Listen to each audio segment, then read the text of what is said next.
2020년 10월 4일 주일 아침 예배를 성부와 성자와 성령의 이름으로 시작합니다. 성경 공독합니다. 오늘 이 시간 여러분이 주신 하나님의 말씀은 신약성경 마가복음 4장 26절에서 32절까지 말씀입니다. 신약성경 마가복음 4장 26절에서 32절까지 말씀. 저와 같은 성경이라면 신약성경 59면이 되겠습니다. 신약성경 59면 마가복음 4장 26절에서 30절. 할렐루야. 아멘. 할렐루야. 아멘. 오늘도 주님께 나오신 여러분들에게 하나님의 은혜와 사랑이 함께 하시기를 주님의 축복합니다. 아멘. 옆 사람과 함께 인사할까요? 언제 어디서나 예수가 그리스도이십니다. 그럴 때 좀 어색한 분이 있죠. 저도 가끔 어색하거든요. 그러니까 뒤통수를 보고 있고 그럴 때 한 번 더 하는 거예요. 아멘하여 하나님께 영광을 돌립시다. 하나님께 영광을 돌립시다. 지난주 진천자치신문에 한국고용정보원에서 5월에 발표한 포스트 코로나19와 지역의 기회 보고서라는 제목의 기사가 실렸는데 거기 보면 진천군의 초평면, 백곡면이 소멸 위험 지역이고 소멸 위험 지수가 0.1이라서 소멸 고위험 지역이고 2월 문백면은 소멸 위험 지수가 0.5 미만이라서 소멸 위험 지역이고 진천읍 강해오면은 1.0 미만으로 소멸 위험 주의 지역. 덕산면만 이제 혁신도시에 가까워서 1.0으로 안전하다 이렇게 나왔어요. 지방 소멸 위험 지수가 뭐냐 하면 20세부터 39세까지 가임기 여성 인구수를 65세 이상 노인 인구수로 나눈 값이라고 해요. 그 지수가 1.0 이상이면 이 지역은 계속해서 사람 사이 살고 번창하겠구나. 1.0 미만이면 이 지역은 나중에 서서히 없어질 수 있겠구나. 근데 0.2니까 아주 심각하죠. 고위험군이 초평 백곡이고 그 다음에 위험군이 2월 문백면이라는 거예요. 그러면서 이제 또 자세히 있었죠. 그렇구나. 저는 가끔 죄송합니다. 경상북도와 관계 있는 분들 양해하십시오.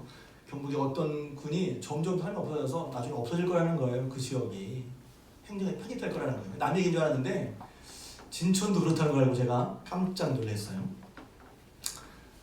또 지난 주 중에 제가 인터넷 뉴스를 보면서 이제 우리나라 재계 그러니까 5대 혹은 10대 혹은 100대 기업들 중심의 재계는 코로나 이후 이제 앞으로 수익이 평년 대비 70에서 80% 정도 떨어질 것을 대비해서 이제 고강도의 기업 구조 개편에 들어갔다 이런 뉴스를 봤어요. 그래서 나쁜 얘기가 아니라 이제 거의 좀 이렇게 안 좋은 소식이니까 그 어떤 대기업 빼고 어떤 모 대기업은 그래서 지금 인사 이동 처리 아니라는데 제가 인사 이동 언제 하는지 모르겠어요. 큰 회사들이 지금 인사 이동 처리 아닌데 지금 부회장을 비롯한 모든 고위급 임원들 인사를 단행했대요. 왜냐면 그 회사는 작년에 주력 회사의 실적이 악화됐는데 얼마나 악화됐냐면 작년 동기 대비 98.5%가 줄었대요. 그러니까 얼마나 줄은 거예요? 그래도 몇 조 이익은 났다고 하더라고요. 그러니까 그 전에 그 기간 4분의 1, 그러니까 1년에 4분의 1. 그러니까 여기 저 2분기가 나왔는데 2분기 실적이 전년 대비 98.5%가 줄었다는 거예요. 그러니까 얼마나 거의 줄은 거죠, 거의. 그러니까 이제 그 회사 차원에서 회사를 살리려고 이제 쉽게 말하면 이제 위기감이 생기고 그리고 그 문제를 풀기 위해서 그 전담팀, 태스크포스 팀을 더 가지고 이제 그 일을 하려고 한다는 거예요. 그래서 신사업을 발굴하고 어떤 사업을 해야 미래 성장 동력이 될 수 있는 걸 확보하기 위해서 이제 눈을 부르키고 찾는다는 거예요. 그러면서 이번의 위기는 다르다 그런 거죠. 1998년 IMF나 2008년에 리먼 슈퍼는 다르다. 그래서 지금은 위기고 전환점이라고 한다고 해요. 그게 꼭 100% 맞다는 게 아니라 기업하는 분들이 그렇다는 거죠. 그러면서 지금은 이렇게 말하고 있어요. 그 대표한 사람이 이렇게 말했다고 합니다. 지금은 역사적 전환점에 와 있다. 향후 예상되는 트렌드 변화와 우리 사업의 성장성을 면밀히 분석해서 새로운 성장 동력을 발굴하고 미래 성장이 가능한 분야에 투자를 집중으로 실행해야 된다. 이렇게 하고 있다는 거예요. 그러니까 우리가 여러분이 느끼는 코로나19 상황이 어떤지 모르겠어요. 그냥 마스크 쓰고 안 쓰고 이 정도 불편한 것인지 모를 수 있잖아요. 또 실제로 그렇기도 하죠. 우리 직접적으로 어떤 분 정말 회사가 어려운 분도 있을 수 있는데 아무튼 그러면서 이 역사적 전환점이란 말이 이제 저는 이제 다른 책도 있다가 전환점이라는 말이 굉장히 중요한 말이구나 하는 거예요. 위기란 말은 다른 말하면 전환점이 된다는 거예요. 전환점이라는 것은 뭐냐면 원래 위기란 말이 영어로 이제 크라이시스인데 그리스의 명사에서 나왔어요. 근데 이 말은 뭐냐면 원래 뜻이 분리하다, 결정하다, 구분하다 그런 뜻이라는 거예요. 그러니까 전환점, 위기는 전환점이 되는데 뭐냐면 이 순간 전후 조건이 다른 많은 순간들의 전후 조건과는 확연히 달라지는 거예요. 그러니까 다른 때는 이 순간이 지나도 어려운 순간이 지나도 그래 그 순간이 있기 전후가 분위기가 상황이 별로 바뀌지 않았어. 근데 위기라고 할 때 전환점이라 할 때 그 전환점 순간은 이 순간이 지난 다음에는 그 전과 이 순간 전과 이 순간 후가 그 조건이 확연히 달라진다는 거예요. 그래서 이런 전환점에는 그 전 했던 방식으로 그 전 했던 대처법으로는 해결이 안 되니 새로운 대처 또 새로운 방법을 이제 찾아 나설 수밖에 없는 그런 것을 이제 위기 혹은 전환점이라고 한다는 것입니다. 그 위기가 닥치면 사람마다 혹은 기업마다 이때 기업은 주로 이제 제가 지금 얘기가 이제 작은 지역의 얘기와 큰 회사 재계의 얘기를 했는데 지역이나 혹은 나라나 혹은 회사나 혹은 개인적 문제도 마찬가지죠. 우리가 위기가 닥치면 그 위기가 그냥 일반적인 위기인가 아니면 전환점적인 위기인가를 한번 봐야 된다는 거예요. 그래서 많은 사람들이 코로나19 이후가 위기라고 말하죠. 왜냐면 전환점이 된다고 그래요. 다시 코로나19로 학자들의 얘기니까 100%가 아니라 돌아갈 수는 없다고 얘기합니다. 그러니까 그 전 돌아갈 수 없으니 이제 그 다음에 우리가 겪는 세상은 그 전과 같은 방법을 해서는 안 된다는 거예요. 새로운 대처법을 찾으려고 전력을 기울이게 된다는 것입니다. 뿐만 아니라 이럴 때 위기를 맞은 사람들은 생각해 본다는 거예요. 내가 정말 앞으로 어떻게 살아야 되지? 저는 개인적으로 그리스도인으로서 제가 설교를 많이 했지만 내가 그리스도인인데 어떻게 해야 하는 게 맞지? 내가 신앙을 가졌는데 어떻게 믿는 게 맞지? 이렇게 개인적으로 자기의 정체성이나 자기의 가치관이나 혹은 자기의 세계관에 의문을 품게 만든다는 거예요. 위기는 그런 걸 한다는 거예요. 내가 정말 맞고 살고 있는 거야? 맞게 살고 있는 거야? 내가 정말 이 길을 계속 다녀야 되는 거야? 내가 정말 신앙생활을 계속 해야 되는 거야? 내가 예수님 어떻게 믿었지? 이렇게 근본적인 자기의 정체성, 자기의 삶을 혹은 자기의 가치관과 세계관을 돌아보게 된다는 거예요. 위기를 만나면. 제가 지금 목사니까 저는 나라나 지역 물론 그것도 알아야 될 얘기지만 저는 제 관심은 교회에 있거든요. 성도에게 있어요. 교회도 어떤 면에서 위기라고 볼 수가 있죠. 예배와 전도가 위축이 되고 또 교회로 활동들이 지금 위축되고 있어요. 물론 목사님 이 상황이 끝나면 좋아지겠죠. 그럴 수도 있어요. 그런데 그렇지 않을 수도 있어요. 제 아들이 그냥 하지 말라고 그랬대는데 주중에 제가 어떤 분을 만났는데 오랜만에 이제 인사로 온 어떤 분을 만났는데 대전 얘기를 들었어요. 제가 심각하구나. 그러니까 여러분들은 우리 교회는 우리 교회만 잘났다 이게 아니라 못 이길 수 있으니까 저는 여러 사람의 소리를 듣거든요. 대전에 있는 어떤 한 교회가 있었는데 100명 정도 모였대요. 우리 교회보다 크게 모였어. 근데 이제 대전이 시니까 이제 1단계, 2단계 하면서 비대면 예배를 바꿨다는 거예요. 그러니까 이제 인터넷이나 온라인 통해서 예배를 드다가 다시 모이세요 그러는데 잘 안 모여서 교회가 없어졌대요. 그 얘기 듣고서 여러 가지 생각이 나더라고요. 여러 가지 생각이. 여러분 나와주셔서 감사합니다. 그러니까 어떻게 그럴 수가 있지? 딴 교회를 갔나? 딴 교회를 가셨나? 그럼 그동안 거기서 예배 드린 건 뭐지? 제가 그 현상금 보고서 그 배우의 여러 가지를 제가 직접 알 수는 없지만 함부로 비평하거나 함부로 판단하면 정죄하는 거니까. 근데 생각이 참 많아졌어요. 그게 성도들은 다니는 교회를 어떻게 생각하는 거지? 왜냐면 교회에 제 경험으로는 신앙이 잘하려면 교회에 주인의식이 있어야 되거든요. 내 교회라는 의식이 있어야 돼요. 교회가 뭐 여기 한 군데가 이사가 뭐 다른 데 가면 되지? 그럴 수도 있죠. 또 이렇게 하면 또 어떤 분 이사 간 분 또 이사 갈 수도 있지. 근데 중요한 것은 내 교회라는 의식이 있는 게 신앙생활이 중요하거든요. 그런 분이 자라요. 그런 사람이 신앙이 자라요. 교회 주인이지. 그러니까 행사한다는 게 아니라 교회에 대한 마음과 생각이 인생이 자라는데 야, 그 교회는 어떻게 한 명, 야 100명이나 모였다는데? 그래서 목회자 입장에서는 야,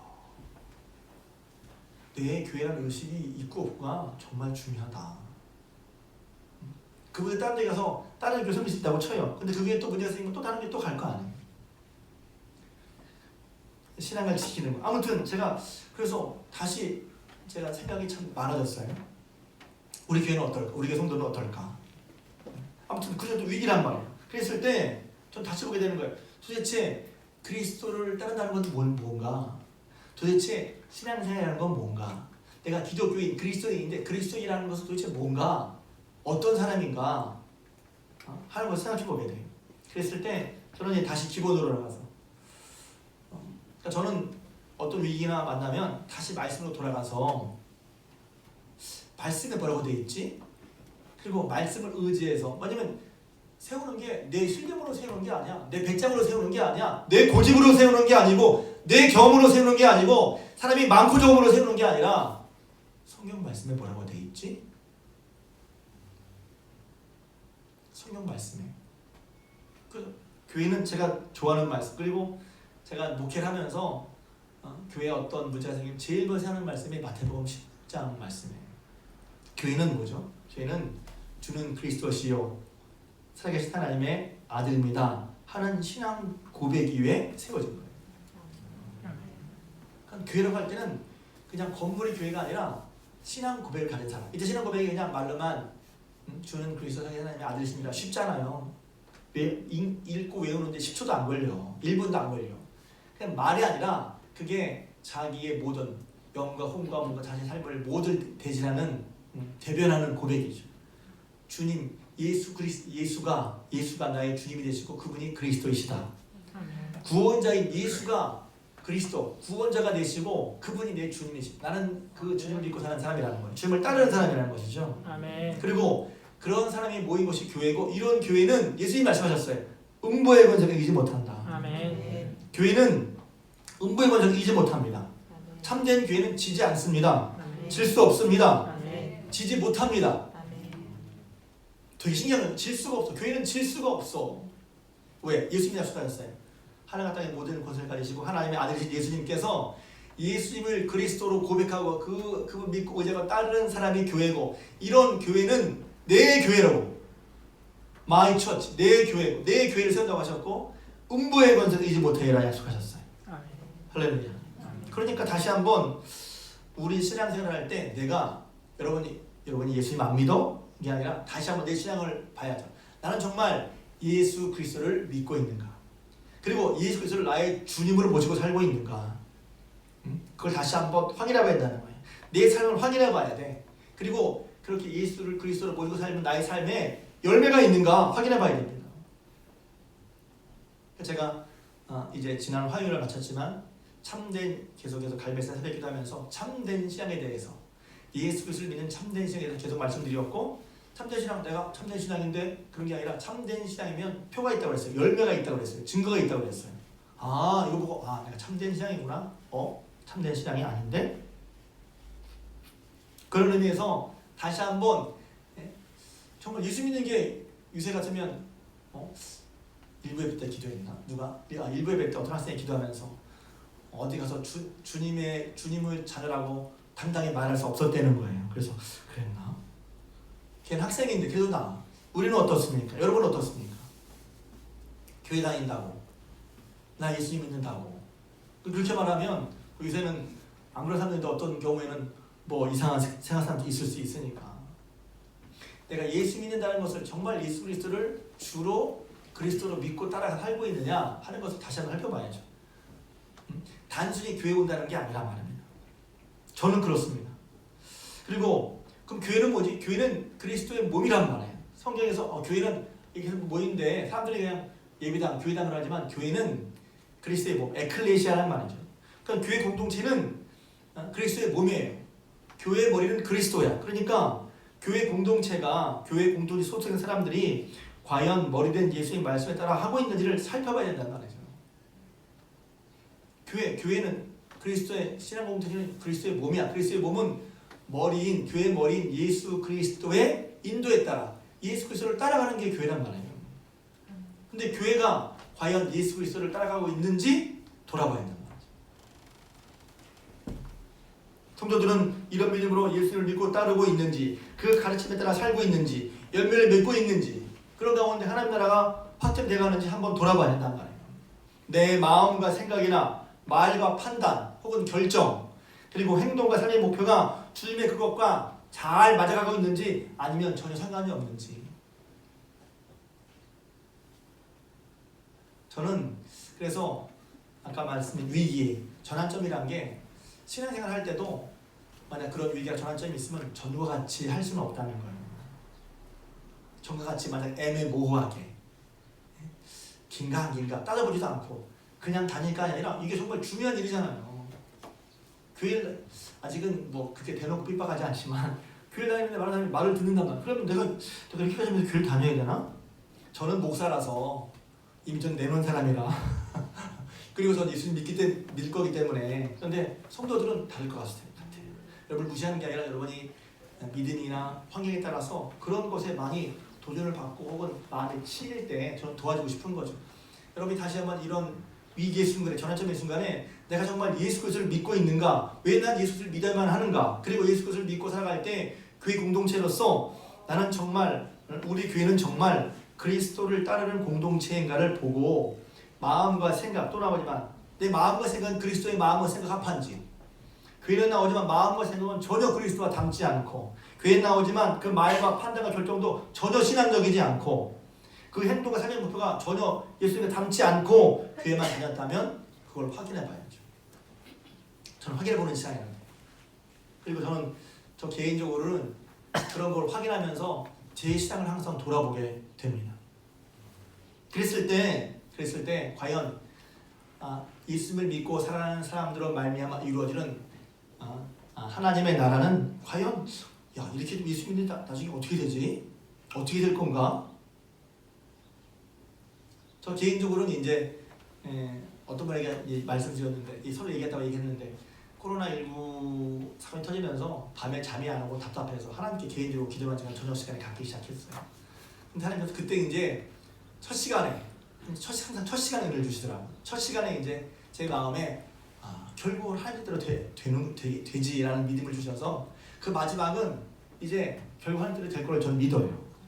있는데 이제 그런 과정 가운데 여러 가지 혼란들이 있잖아요. 혼란들이 있고 그런 가운데 세상에 있는 사람들을 어떻게든 흔들어서 믿음에 떨어뜨리려고 하는 그 혼란 속에 있을 것이고, 그런 가운데 있는 성도들이 믿음이 떨어지지 않고 하나님 앞에 더 견고하게 서서, 왜냐면 결국은 교회는 이기는데 결국 온전한 실험법에 가진 사람은 내가 이기는 게 아니라 그리스도를 믿고 의지해서 그리스도의 주신 힘과 능력을 통해서 이기게 된단 말이죠.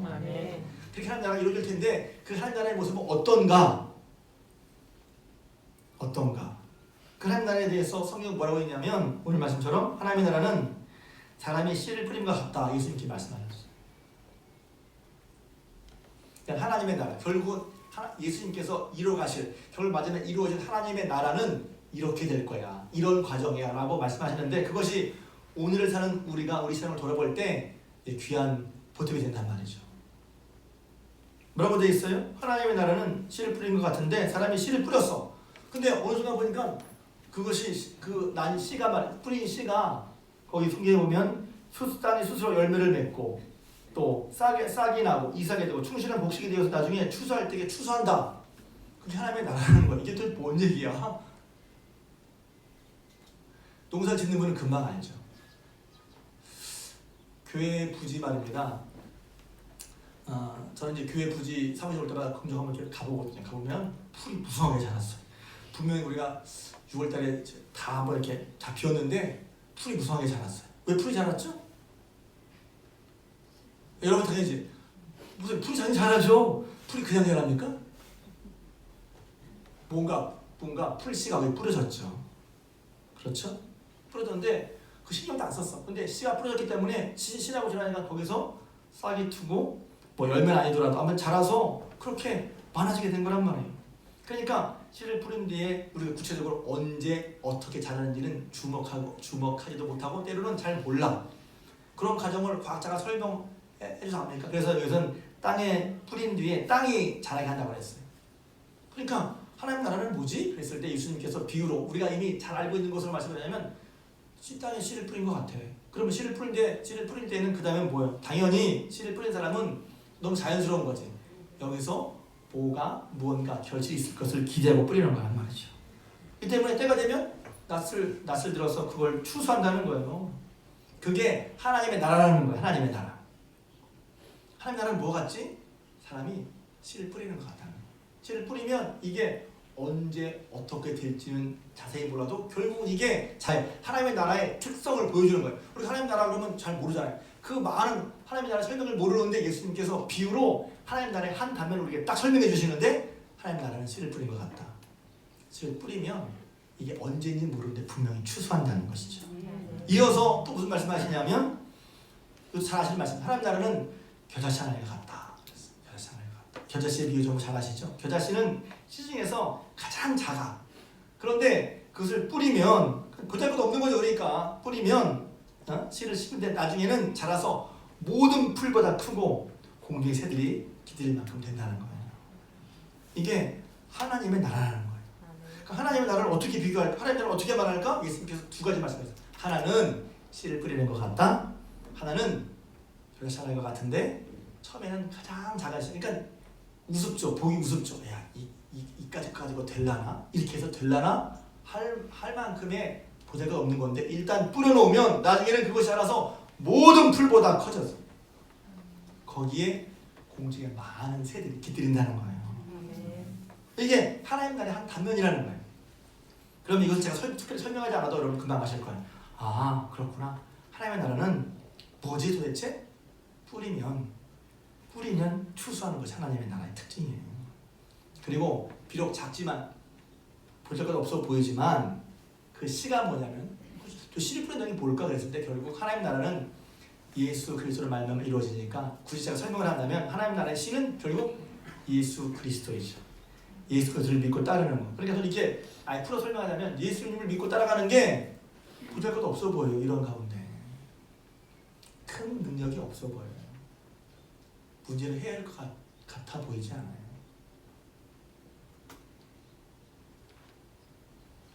그렇지 않습니까? 예수 믿는 게 참 대단하고 놀라운 일인데 그래서 예수님을 따라 씨를 뿌린다는 게 여러 가지가 있는데 여러 가지 신앙의 주님을 따라가는 신앙의 모습들이 이렇게 했는데 이게 하찮아 보여. 이게 될까? 결과가 이렇게 별로 대단할 것 같지 않아. 그런데 그런 하찮은 거지만 거기에는 중요한 건 생명력이 있다는 거죠. 생명이 있어서 결국 그게 나중에 엄청나게 큰 나라가 된다는 거예요. 곧 하나님의 나라의 특징은 뭐냐면 씨를 뿌리는 데 있고 그 뿌려진 것이 보잘것 없어 보여요. 하나도 없어 보여. 이거 뿌린다고 무슨 큰 거둘까 싶지만 결국 마지막에는 엄청나게 큰 결과가 나타난다는 것이죠. 할렐루야. 추석 연휴 끝에 있죠. 추석은 본래 결실의 계절이에요. 그냥 결실한 것이 아니라 시험했기 때문에 결실한 거죠. 그렇죠? 지난주에 예배 끝나고 교회 밤낮을 털었어요. 크고 9시간 방송이 얼마나 탐스러운지. 그것도 심었기 때문에 거두는 것이죠. 그래서 이걸 분명히 안다면 결실이 있다는 것을 안다면 그리고 내가 원하는 결실이 있다면 지혜로운 사람은 결실 자체가 아니라 이러한 결실을 얻기 위해서 먼저 뿌리는 것에 대해서 생각해야죠. 그게 당연하죠. 그래서 오늘 내가 거둘 결실은 과거에 내가 뿌린 결과란 말이에요. 성경은 분명히 말하고 있죠. 뿌린 대로 거둔다. 사람이 무엇을 심든지 그대로 거둔다. 근데 그 말씀을 하는 갈라디아 6장 6절에 보면 재밌는 말씀이 있어요. 그 앞에 무엇으로 심든지 그대로 거둔다는 말씀 앞에 뭐가 있냐면 스스로 속이지 말라. 하나님은 업신여김을 받지 아니하시나니 사람이 무엇으로 심든지 그대로 거두리라 이렇게 되어 있다는 거예요. 우리가 그냥 사람은 무엇으로 심든지 그대로 거두리라 이 말씀도 되게 생각해볼 말씀인데 거의 다 알고 있죠 여러분들도. 근데 그 앞에 뭐가 있냐면 스스로 속이지 말라. 하나님은 업신여김을 받지 아니하시나니 사람이 무엇을 심든지 그대로 거두리라. 이게 무슨 말씀이야? 그래서 곰곰이 생각해보면 이렇습니다. 사람이 이런다는 거예요.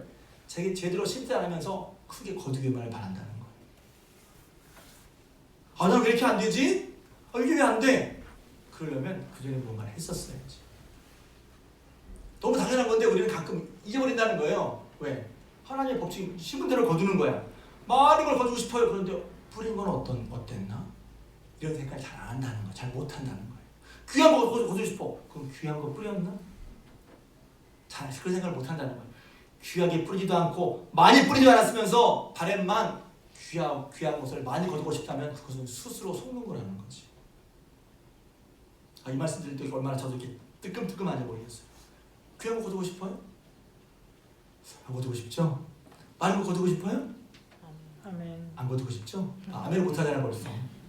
근데 이제 돌아보는 거예요. 왜? 하나님 나라는 씨 뿌리는 거 같다고 그랬어요. 씨 뿌리는 거 같다고 그랬어요. 그러니까 우리 교회 부흥 되고 싶어요? 그러면 교회 부흥을 위한 뭔가 씨를 뿌리면서 우리 교회 부흥을 말해야 된다는 것이죠. 아멘. 내 삶의 형통을 바란다면 내 삶의 형통을 위해 지금 내가 뿌리면서 말해야 된다는 거예요. 아멘. 뿌리면서. 하나님 뿌린 대로 거두는데 사람들이 스스로 속아. 왜? 뿌리지 않고 거두려고. 좋은 걸 뿌리지 않으면서 좋은 걸 거두려고 하고 많은 걸 뿌리지 않으면서 많은 걸 거두려고 해요. 하나님 속지 않는다는 거예요. 하나님 없이 여기지 말라는 거예요. 야 그런 게 어딨냐? 하나님 그러시면 야 그런 게 어딨냐? 사람은 뿌린 대로 거둔다는 거예요. 뿌린 대로 거둔. 그러니까 중요한 것은 우리가 결실을 할 때 결실을 좋은 결실 하고 싶으면 지금 어떻게 해야 돼요?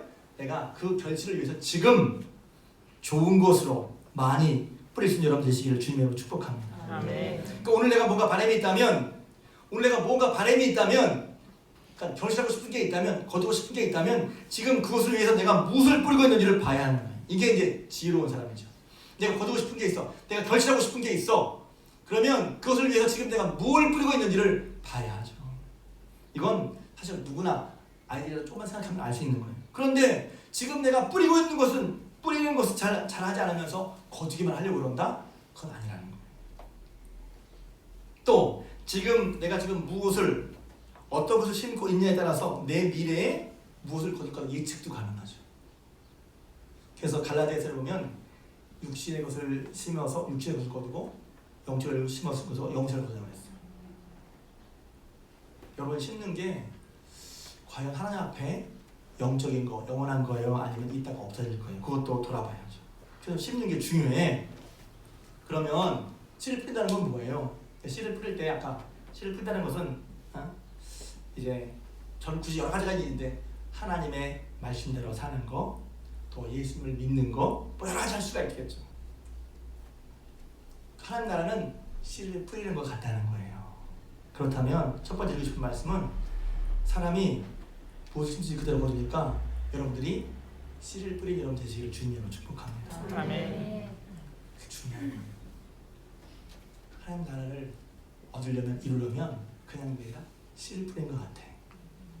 그러니까 여러분도 어떤 의미에서 예배도 씨를 뿌리는 거고 기도도 씨를 뿌리는 거예요. 뿌리지 않고 어떻게 거둬요? 성경은 아니라고 말하는 거죠. 그래서 지난 14일 동안 새벽기도 한 것도 여러분이 어떤 씨를 뿌리는 거예요. 뿌려야 거두지. 사람이 무엇을 심지 그대로 거둔단 말이에요. 또 성경은 말하고 있어요. 선행하되 낙심하지 말지니 포기하지 아니하면 이게 중요해요. 씨를 뿌리다가 안 되라고 당해요. 포기하지 말고 계속 뿌릴 때 때가 이면 거둔다고 그랬어요. 할렐루야. 하나님의 나라를 믿고 신앙을 가지고 주님과 신앙생활을 할 때 많은 분들은 어쩌면 뿌리면서 눈물 흘려. 하나님 이게 힘들어요. 저희 집안 때문에 이렇게 어려워요. 뭐 때문에 어려워 힘들어. 그런 게 있을 수 있잖아요. 여러 가지로. 아까 말한 지역사회 상황, 나라의 상황, 회사, 어떤 기업의 상황, 또 개인의 상황도 있을 수 있어요. 상관없이 어려운 게 있죠. 그럼 그때도 여러분이 분명히 씨를 뿌려야 된다는 말씀을 기억하시면서 하나님 서로 행하되 낙심하지 말고 포기하지 않고 계속 씨를 뿌린 여러분 되시길 주님으로 축복합니다. 아멘. 그러면 거둬요. 아멘. 분명히 거둬요. 할렐루야. 아멘. 하나님의 말씀. 씨를 뿌리면 반드시 거둔다. 분명히 거둔다. 두 번째는 씨를 뿌릴 때 이 말도 유명한 말씀이죠. 눈물을 흘리며 씨를 뿌린 자는 기쁨으로 거둔다고 했어요. 그러니까 눈물을 흘려도 씨를 뿌리는 나라. 눈물 흘린다는 상황은 뭐죠? 지금 어려운 상황이라. 지금 어렵죠, 신앙생활은. 다른 감이 있는데 나만 예수 믿기도 어렵고, 또 사람들이 주변에서 뭐 회사에서 직장에서 그런 것도 어렵잖아요. 어렵죠. 근데 어려울 때일수록 눈물을 흘리더라도 눈물을 흘리면서 씨를 뿌려야 합니다. 아멘. 할렐루야. 아멘. 왜냐하면 눈물을 흘리면서 제가 이 말씀들을 설교한 적도 있는데, 눈물을 흘리면 씨를 뿌리는 게 뭐지? 왜 씨를 뿌리면 눈물을 흘리지? 어려운 상황이죠. 어려운 상황. 도무지 앞이 보이지 않는 상황. 그리고 지금 내 상황이 씨를 뿌려야 되나 할 만큼 참으로 답답하고 막막한 상황일 수도 있죠. 그래서 씨 뿌리는 게 뭐야 이게? 씨가 뭐야 이게? 다 끝났어! 하고 싶은 그때 눈물 흘릴 때죠. 여러분 그럴 때도 씨를 뿌려야 되는 거예요. 아멘. 이게 이제 어렵기도 하고 정말 제가 어려우니 어려울수록 더 씨를 뿌려야지. 옛날에 어떤 목사님이 이런 소리를 했어요. 청년들아 울더라도 뿌려야 한다. 이게 책 제목이. 청년들아 울더라도 뿌려야 한다. 지금 청년들 어렵잖아요. 청년들 기억하십시오. 울더라도 힘든 상황일지라도 씨를 뿌려야 합니다. 아멘. 지금은 그런 얘기 잘 안 통하는데 제가 어릴 때 목사님 설교 때 그랬어요. 아무리 어려워도 종자씨는 안 먹어. 종자씨 뭔지 알죠? 지금은 저 잘 모르게 농사 안 지어서 벽씨를 사서 오지만 예전에는 이제 벽씨를 거두고서 내년에 심을 벽씨는 남겨놓잖아요. 근데 이제 지금 춘궁기라고 요새는 잘 없어지지만 춘궁기를 거쳐. 그러면 먹을 게 없는데 야 이거 먹고 싶어. 근데 이거 안 먹죠. 왜냐하면 이거 없으면 다음에 뿌릴 게 없어. 그걸 안 건드려요. 왜 그렇죠? 뿌릴 걸 남겨놔야 그 다음에 살 수 있다는 걸 알기 때문에. 그러니까 어려워도 그걸 안 먹고 그걸 안 건드려. 어려워도 씨 뿌릴 걸 남겨놓고 어려워도 씨를 뿌려야 한다는 말입니다. 어려워도. 저는 이 생각하면서 제가 이제 이 설교를 감동받아 준비한 게 뭐냐면 저녁 때 기도하는데 하나님께서 지금 가장 어려운 씨를 지금 보면 어려운 상황이 어딘가? 저는 교회학교라고 생각해요. 교회학교. 물론 어른들도 어렵지만 교회학교, 유치부, 중고등부, 청년부, 청장년부까지. 우리 교회 지금 가장 어려운 부서가 어려운 부서라니까 무슨 잘못된 게 아니라 상황대로 보면 청장년. 장년부는 남성교회는 청장 수수 올라가니까 자기가 많다고 자랑할 수 있는데 청장년이 많아야지. 교회학교를 위해서, 유치부를 위해서, 중고등부를 위해서, 청년들을 위해서 뿌릴 수 있는 교회가 되시길 주님으로 축복합니다. 아멘. 교회에서 뭘 한다고 그러면 좀 도와주세요. 교회학교에서 뭘 한다고 그러면 도와주세요. 여러분 학부모 입장이기도 하고 교회에서 뭘 가르친다고 하면 도와주세요. 왜 뿌려야지. 지금 우리 교회는 그런 분이 없어서 감사한데 어떤 게 그런데 아니 교회학교 애들 도와자 다 돈만 쓰는 건데 뭘 그렇게 하냐고. 그런 교회도 있다고 제가 들었어요. 청년부들 뭐 할 때는 아니다 뭐 이렇게 돌수 교회학교 청년부가 없으면 어떡할 거예요. 제가 예전에 우리 교회학교 예루살렘 갑자기 40년 50년 뭘 그랬거든요. 그때 제가 이런 얘기 했거든요. 지금은 코로나 때문에 그렇지만 여러분 아이가 많은 게 늘 그럴 거라고 착각하면 안 됩니다. 이렇게 얘기했어요. 왜냐면 그때 이미 많은 교회들은 보면 교회학교를 할 수 없고 성경학교를 할 수 없고 서울에 있는 교회들도 성경학교를 할 수가 없어요. 10명, 5명밖에 안. 서울에 있는 중심에 있는 교회들도. 근데 우리 교회 50명씩 모이니까 너무 감사한 거지. 열심히 하셨지. 근데 그건 우리가 그 모든 것을 행할 수 없을 때가 있어요. 그래서 제가 그런 얘기 하거든요. 이게 그냥 주어지는 게 기회인 줄 알고 선생님들 물론 열심히 하셨지만 열심히 해야 됩니다. 지금 중고등부도 마찬가지예요. 중고등부 애들도 지금 예배드리는 아이들이 한 10여 명 되거든요. 출석은 한 15명, 20명 되는. 선생님들이 애쓰죠. 선생님을 쓸 게 아니라 여러분들 예배 부원들, 제가 이제 이것도 설교 중에 이번이라고 했는데 예배 부원들 예배를 위해서 기도해 주셔야죠. 예배 생명력이 있고 예배 참석하는 분이 많아지도록 예배 부원들이 기도해 주셔야죠. 갑자기 예배 부원들 할 일인가? 숫자만 되면 되는 거 아닌가? 제가 말씀 못 드렸어요. 예배를 위해서 여러분 기도해 주셔야죠. 할렐루야. 네. 그러니까 지금 우리 교회가 보면서 지금 우리 교회는 뭐 자랑이 아니라 우리 교회는 이제 그렇게 얘기하면서 아까 대전에서 이제 인사로 왔다는 그 보면서 우리 교회 타고 그러니까 다행이네요. 다행이란 말 그게 아니라 하나님께서 다 교회마다 다 은혜를 주시지만 우리 교회도 은혜를 주셔서 우리 교회는 이렇다 했단 말이에요. 근데 그게 우리가 잘나서가 아니라 하나님께서 어떤 뜻이 있어서 우리 교회는 어떤지 모르겠어요. 근데 중요한 것은 우리 교회도 예수 그리스도의 뜻에 따라서 우리가 하나님의 나라가 씨 뿌리는 거라면 계속해서 씨를 뿌리는데 어디에? 우리가 얻고자 하는 부분에 씨를 뿌려야죠. 아멘. 제가 많이 기억되는 것은 특히 이제 지금 아이들이 예배를 드리는데 또 교회에 부모님이 나오지 않는 아이들은 거의 예배를 못 드린단 말이죠. 저는 선생님만 아니라 온 교회들이 그런 아이를 기도했으면 좋겠어요. 하나님 이 아이가 교회 나오다 못 나옵니다. 하나님 이 집이 교회 나오다 못 나오는데 얼마나 안타까워요. 저는 제 이름 불러가면서 우리 온 성도가 기도했으면 좋겠어요. 왜? 교회를 나와야 되는데 특히 어린아이들인데 내 애만 아니야. 내 애를 교회 잘 나가는 것도 물론 좋지만 교회 전체를 봐서 어디 지금 하나님의 나라는 씨를 뿌리는 것 같은데 그리고 그게 별거 사소가 아닌 것 같더라도 반드시 씨를 반드시 거둘 텐데 할렐루야. 교회가 지금은 당장 뭐가 안 되는 것처럼 보이잖아요. 근데 여러분 다 모르겠어요? 다 교회학교 출신들 아니에요? 커서 믿었어요. 그런 것도 있지. 다 교회학교 출신들 아니에요? 교회학교와 유치부, 아동부, 또 중고등부, 청년부 교회학교 출신들이 결국 교회에 가기 쉽단 말이죠. 씨를 뿌려야 할 줄로 믿습니다. 아멘. 씨를 뿌린다는 것은 마지막으로는 전도하는 거죠. 목사님 전도요? 전도에 진짜도 못 꺼내요. 예수의 이름자도 못 꺼내요. 성경 뭐라고 되어 있습니까? 때를 얻든지 못 얻든 그냥 가서 예수 믿어! 그러는 게 아니에요. 언제나 사람 만날 때 예수 믿는 거 저 사람 예수 믿나 안 믿나 봐야 된다는 것이지. 이번에 저희 집에서 이제 예배를 드리는데 거기 교회 안 나가는 저희 사남매인데 교회 안 나가는 한 여동생 한 남성이 있어요. 예배드리는 되게 부담스럽더라고. 왜냐면 얘들이 이거거든. 학교 때. 그래서 하나는 뭐 자랑은 아니고 하나는 지금 세월호 조사위원회 위원으로 들어가 있어요. 이거 했다는데. 그게 잘했어요. 근데 그들 앞에서 이제 가정 예배 서가지고 보고 전하는데 그렇잖아요. 어머니가 가끔 전화해서 교회 다니라 그러면 나도 엄마 그런 소리 하지 마. 내 삶은 내 마음이야. 그런 말 하지 말라 그러는데 내가 예배 드리면 덤비지 않을까. 그래서 예수 믿으라고 했어요. 설교하면서 예수 믿으라고. 교회가 말도 많고 살자는 것 보이지만 예수 믿는 생명이니 예수 믿어야 죄 용서 받고 하나님의 자녀가 되고 영생을 누리니 천국하니 예수 믿으라. 듣든지 안 듣든지. 그리고 교회의 본래 모습이 뭡니까?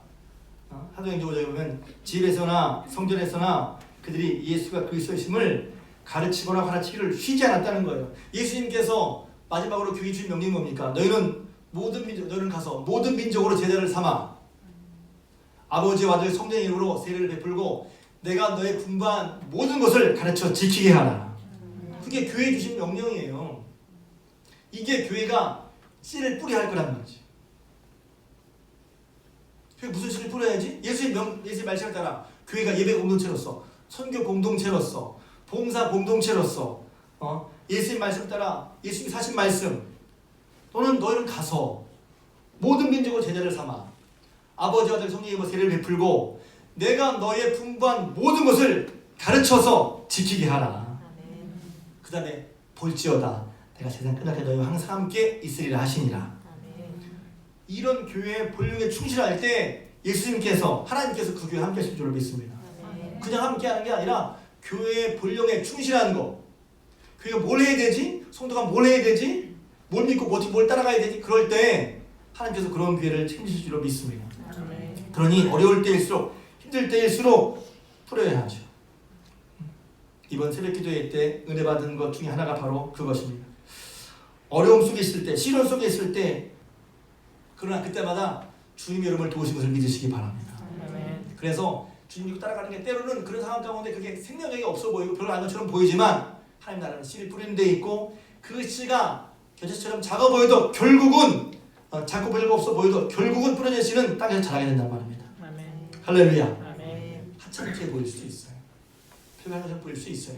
그러나 그 결과는 모든 새가 푹을 뜯어 놀랍게 되는 걸 믿으시길 바랍니다. 고린도전서 1장 10절에 보면 22절에 이렇게 말씀하고 있습니다. 그러니까 여러분들이 저는 먼저 이렇게 되면 사람들이 예수 믿는 걸 하찮게 생각하고 예배드리는 걸 하찮게 생각하는데 저는 먼저 믿는 저에게 너는 예배드리는 걸 어떻게 생각하냐? 너는 예수 믿는 걸 어떻게 생각하냐? 저에게 먼저 물어요. 그리고 성도에게 묻습니다. 여러분에게 묻습니다. 여러분은 예배드리는 걸 어떻게 생각하십니까? 예수 믿는 걸 어떻게 생각하십니까? 바울은 고린도 교회에 이렇게 편지합니다.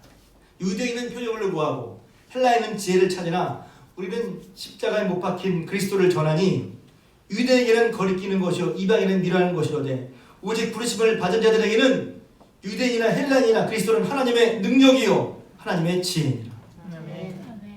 그리스도가 하나님의 능력이라 하나님의 지혜란 말이에요.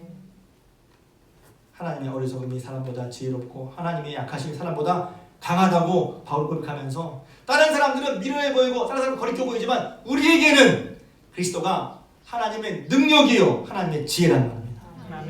하나님의 능력과 지혜를 가지고 사는 여러분들이 당연히 승리할 수밖에 없지 않겠어요? 다시 한번 하나님의 나라는 씨 뿌리는 데 있다. 기억하시기 바랍니다. 물론 맺고 싶은 씨야, 결실하고 싶은 씨를 뿌리시고 낙심하지 말고 포기하지 말고 뿌릴 때 그 결과가 마지막에 놀라울 줄로 믿고 어려울 때일수록 하나님이 기뻐하시는 모습의 신앙의 씨앗을 뿌려간 저럼 될 수 있기를 주님으로 축복합니다. 기도하겠습니다. 사랑의 주님, 하나님 나라는 씨를 뿌리는 것 같다고 예수님께서 말씀하셨습니다. 씨를 뿌리고 나면 그 씨가 언제 자라서 결실하는지 그건 잘 몰라도 결국은 추수된다고 말씀하셨고 하나님 나라는 겨자씨 하는 것 같은데 그 씨는 모든 씨보다 작아서 무시할 만하고 별거 아닌 것 같지만 그러나 나중에는 그 씨가 생명력이 있어서 나중에는 모든 풀보다 큰 나무가 되어 많은 세대를 기들 정도로 크게 된다고 하나님 분명히 말씀해 주셨습니다. 예수 그리스도를 믿고 따라가는 우리 믿음의 씨앗을 뿌릴 때 그 씨가 예수를 믿고 따라가는 것이 시장 공처 살아가는 것이 별거 아닌 것처럼 보이지만 그 씨가 놀라울 수 있다는 것을 다시만 기억해 주시옵시고 결국 하나님께서 그렇게 하시니 우리 믿는 자들이 하나님 나라를 사모하는 자들이 매일매일 하나님 우리가 거두어야 하는 주님께서 기뻐하시는 결실을 내는 아름다운 씨를 뿌리는 그들 되게 하여 주시옵소서. 눈물을 흘려도 어려워도 미미한 것처럼 보여도 별거 아닌 것처럼 보여도 예수 그리스도가 하나님의 지혜요 하나님의 능력인 것을 믿습니다. 그러니 그런 믿음으로 승리하는 것들로 아름답게 씨를 뿌려 주님께 영광 돌리게 하여 주옵소서. 예수님의 이름으로 기도드리옵나이다. 아멘. 지금은 우리 주 예수 그리스도의 은혜와 하나님 아버지의 크신 사랑하심과 성령님의 감화, 감동, 내주, 교통 충만한 역사하심이 예배를 드리고 돌아가는 사랑하는 중앙교회 모든 거속들 위에와 각처에서 함께 예배한 이들 그 위에 저희 가정과 기업과 자녀손, 손드는 물산 위에 그리고 이 나라의 민족 또 저 북한 땅 위에 지금부터 영원토록 함께 하옵시기를 간절히 축원하옵나이다. 아멘.